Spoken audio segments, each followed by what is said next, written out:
Yaşlanların hormatını Yusuf Ahmet destanını kanza kaydım soğuğu dedeleyin şu koyda yadigarlık yazgı bol kalsın deydiler.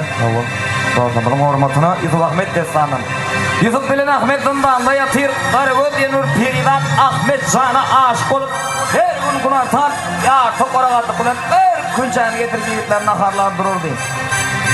Emma getirilen katıp künçü vaktinde sağatında tikundunda gelse de at çapıp av edip ölen yiğitlerin lafı kesti.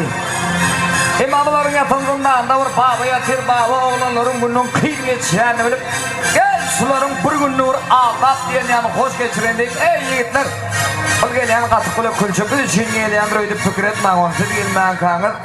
Karagöz babana getiriyor diydi velin Ahmet Can'ın kahır geldi. Yusuf Can'a ey cigim canın ule denk olma ertir kunarsan bağırlar göreyiriz deyip Katırın gelmeli vakti, Karagöz'ün gelmeli vakti her kaydıp bir burçça geçti.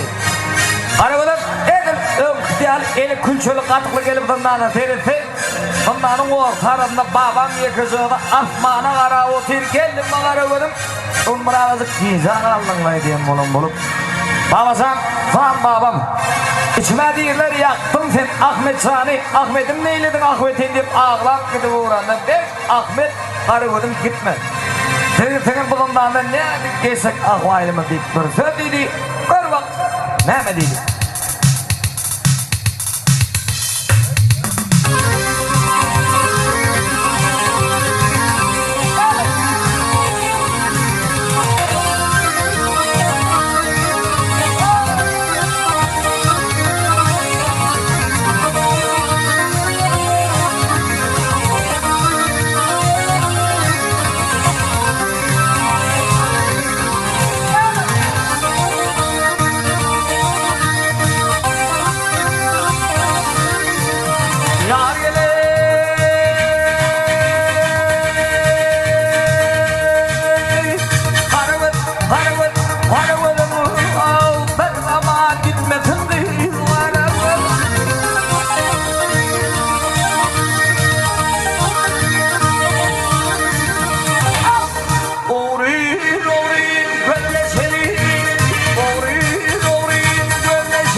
gerçek ahvailim ben.